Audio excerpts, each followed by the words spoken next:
Good morning, students. So today we are doing the next topic in the chapter photosynthesis. We are doing early experiments. Among them, I am going to discuss with you the third experiment that was done by the scientist Jan Ingenhousz, and it is known as Jan Ingenhousz experiment. So in the year 1730 to 1799, this scientist was there with us. So according to this scientist, what he said, sunlight is essential to the plant process, which is known as photosynthesis. So Ingenhousz used the apparatus that is used by the scientist Joseph Priestley, but here he used one aquatic plant, and he placed this aquatic plant once in bright light and then in the dark. What he observed, small bubbles when this aquatic plant it is located or it is placed in bright sunlight, then small bubbles of some gas it is formed around the green parts of the plant. But when the same reaction it is done in the dark, same thing it is done in the dark, such type of chemical reaction it doesn't takes place and no bubbles of gas it comes out. So on the basis of this experiment, he observed that it is only the green part of the plant that release the gas. And later he identified the gas, and this gas is oxygen gas. So through this experiment that was done by the scientist Ingenhousz, he gave us the observation that photosynthesis it takes place in the green part of the plant, and during the process of photosynthesis, oxygen gas is evolved. But the reaction only happens when we place the plants in bright sunlight. But if we place the plants in dark, the reaction will not take place. So here, student, the observation that was done by the scientist is written here. So in the year 1779, he has done the experiment. He tested the effect of sunlight and darkness on the aquatic plants. When the plant is in bright sunlight, then oxygen is produced by the green parts of the plant, and when the same plant is in darkness, then oxygen is not produced. This means photosynthesis is a light dependent reaction, and sunlight is a vital component for photosynthesis to occur. Okay, student, in the year 1854, there was another scientist, and his name was Julius von Sack, and he provided evidence for the production of glucose when the plant grows. He said that when the growth of the plant takes place, then during this process of growth, glucose is generally formed, and this glucose is not stored in the plant as it is, whereas it is stored in the form of starch. So he showed that the green substance in plant, which is known as a chlorophyll, this chlorophyll it is located in special bodies which are present within the leaves of the plant, and these are known as the chloroplast. So these chloroplast organelles, they contain the green pigment chlorophyll, which trap sunlight for the purpose of photosynthesis. He found that the green parts in the plant is actually that place where the glucose is made, and later that glucose is stored in the plant in the form of starch. Yes, student, here one historical account about the scientist Julius von Sack is given here. He was a German botanist. He was the founder of experimental plant physiology, and he discovered that photosynthesis occur in the chloroplast, and found out that starch is present in chloroplast by using the iodine test. So it is our thanks to him that we have the iodine test today that we use for finding out whether the starch is present in the given plant part or not. So he had a great influence on British and American botany. Yes, student, the next experiment was done by the scientist T.W. Engelmann, and in his experiment he used a prism, and by using this prism he passed the sunlight through this prism, and you know that after entering the when the light radiations they get enter into the prism, always they get split into 7 different colors according to their wavelength. So he passed the sunlight through this prism and split the light into its spectral components, which later is used for illuminating green alga, and that is cladophora. But this green algae, that is cladophora, it is placed in a suspension of the aerobic bacteria. So these bacteria were used to detect the site of oxygen evolution. So from which site the oxygen molecules they evolve actually. So he observed that most of the bacterium they gets accumulated mainly in the region of blue and red light of the split spectrum. So in this way, a first action spectra of the photosynthesis was thus described by the scientist, and it resembles roughly the absorption spectra of chlorophyll A and B, which shows that chlorophyll A and B they are playing a characteristic role in the trapping of light during the process of photosynthesis. And most of the process of photosynthesis generally takes place in the wavelength that is corresponding to red and blue color. A student, here the apparatus used by the scientist I am showing you. So here this is the sunlight that they receive from the sun, and these radiations they later pass through the prism and get split into 7 different colors according to the wavelength. So here one graph is visible to you that show the absorption spectra of the chlorophyll pigment as well as its action spectra. So most of the maximas are corresponding to chlorophyll A and chlorophyll B, but the maximum light that is absorbed by the chlorophyll A pigment. So here he observed that most of the aerobic bacteria they get accumulated to the wavelength that is corresponding to red and blue light. So on the basis of this, the scientist observed that the photosynthesis is a kind of a process in which the light which is received from the sunlight by the chlorophyll pigment is actually the red and blue light, and at this light maximum photosynthesis takes place, and this light is absorbed generally by chlorophyll A, which is the chief pigment. Beside these we have chlorophyll B, xanthophylls, carotenoids.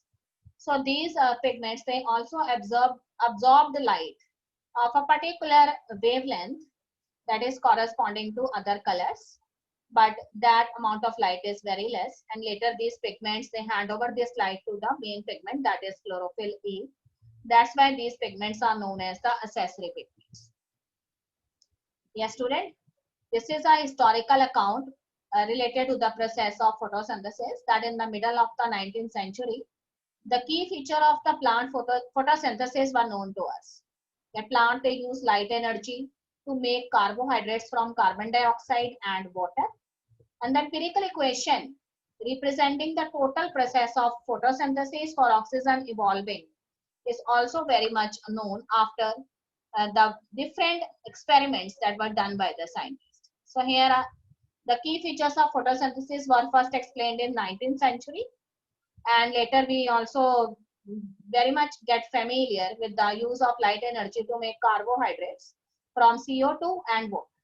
So empirical equation that shows the total process of photosynthesis is given here on your screen. That is CO2 plus H2O in the presence of light. It gives carbohydrates, which are the simplest type of sugars, and here oxygen gas is evolved during the process. Yes, student, here I am going to discuss the contribution of the scientist Cornelius van Nijl, which has done a landmark discovery in the field of photosynthesis, in the field of biology related with the process photosynthesis. So it is a milestone contribution that was done by the scientist to the process of photosynthesis. He was a microbiologist, the Cornelius van Nijl, in the year 1897 to 1985. Based on his studies on purple and green bacteria, what the scientists demonstrated that photosynthesis is essentially a light dependent reaction, and in which hydrogen it always comes from a suitable hydrogen donor, or it is a oxidizable compound, and this hydrogen it later reduces the carbon dioxide and form carbohydrates. So later it was found that this is the discoveries which leading to the understanding of photosynthesis. So Cornelius van Nijl, his general equation for photosynthesis is as follows. 6 molecules of carbon dioxide reacts with 12 molecules of this hydrogen donor. In the presence of light and chlorophyll pigment, it gives C6H12O6 plus 6H2O plus 12.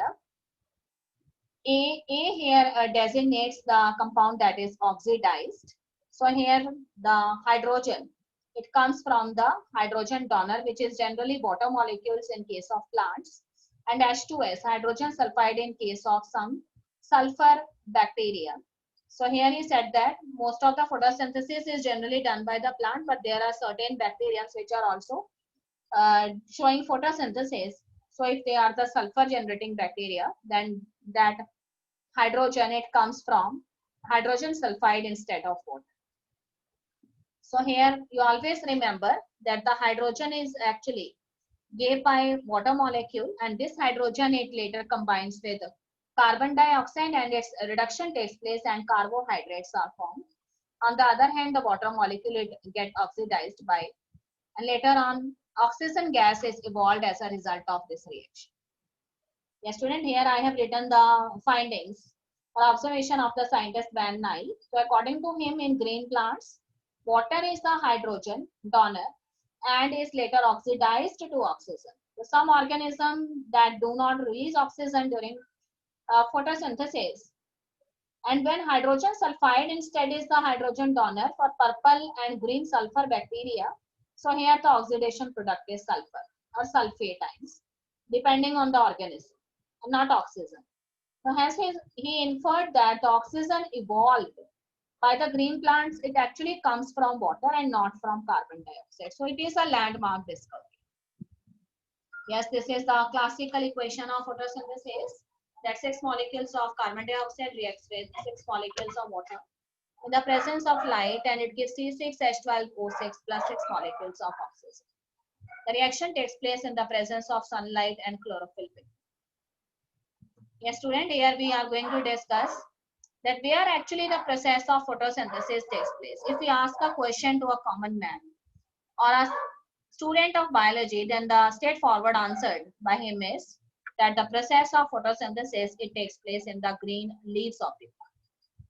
So that is very much correct, student. So in the leaves, you have also studied the structure of leaves in your 10th standard. You have studied the structure of a dorsiventral leaf or a dicot leaf. So what you observed here, upper and lower epidermis is there in the transverse section of the leaf, and inside the leaf, mesophyll tissue is there. And there are some of the cells of this mesophyll tissue that is compactly arranged, and that is they are known as the palisade mesophyll tissue. And there are some of the cells which have large intercellular spaces present between them, and that is known as the spongy parenchyma. So inside this mesophyll tissue, the chloroplast cell organelles are present, and these chloroplast cell organelles, they have chlorophyll pigment, which is actually responsible for trapping the specific wavelength of light, and this specific wavelength of light for photosynthesis is the wavelength corresponding to red and blue colors. Okay, student, here the transverse section of a dorsiventral leaf is visible to you. Here I have shown you the electron microscopic view of the TS of dorsiventral leaf. So here you can see the upper epidermis, then we have lower epidermis, and here we have mesophyll tissue that is differentiated according to the arrangement of cells into two categories: palisade chlorophyll or palisade mesophyll tissue, and that is compactly arranged cells, and spongy mesophyll or spongy parenchyma that have large intercellular spaces present between them. Student, now I am going to discuss the structure of the chloroplast. So within the chloroplast, always you remember there is a fluid-like matrix present, and that fluid-like matrix is actually the stroma. And inside the stroma, there are piles of thylakoids which are arranged one above the another, and this entire group of these thylakoids which are stacked one above the another is known as granas. So there are so many piles of these granas, and the adjacent grana groups, they are attached with each other with the help of another membrane that is known as stroma lamellae. So in the chloroplast, membranous system is present that consists of these granas and the stroma lamellae, whereas on the other hand, fluid matrix stroma is present. So here I want to tell you that photosynthesis, it consists of two types of reactions: light dependent reactions and the dark phase or the biosynthetic phase of photosynthesis. So the membranous system that is present in the chloroplast, it is actually responsible for two events. One is the trapping of the light energy by the chlorophyll pigment, and second one is the synthesis of the energy rich molecules after the reaction of carbon dioxide with water to form carbohydrates with the evolution of oxygen. So both of these major events, that is trapping of light energy, and by using this light energy, the synthesis of energy rich compound, both of these reactions, they takes place in the membranous system. That is inside the membranes of the thylakoid, or you can say grana, or the stromal laminae, light reactions of photosynthesis takes place. As all of these reactions, all of these two events, they are dependent on light. That's why these reactions are known as light reactions. Yes, student. The another phase of the photosynthesis is known as the dark phase. So always remember the dark phase or the biosynthetic phase of the photosynthesis. It always happens in the fluid-like matrix, which is known as stroma. So inside the stroma, so many enzymes are present and numerous enzymatic reactions that takes place which synthesize a sugar, and later the sugar is changes into starch, and in this way the starch is stored in the food, in the plants as a reserve food material. So as these reactions, they are not the light driven reactions, but they are dependent on the products of the light reactions, that is ATP and NADPH. So has to distinguish this phase of photosynthesis from the light reactions. It is generally called as dark reactions or the biosynthetic phase. Okay, student, that's all for today. So in my upcoming lecture, I am going to tell you about the different type of pigments that are generally involved in the process of photosynthesis. So we will discuss this topic, pigments involved in photosynthesis, tomorrow. So that's all in today's lecture, student. Have a nice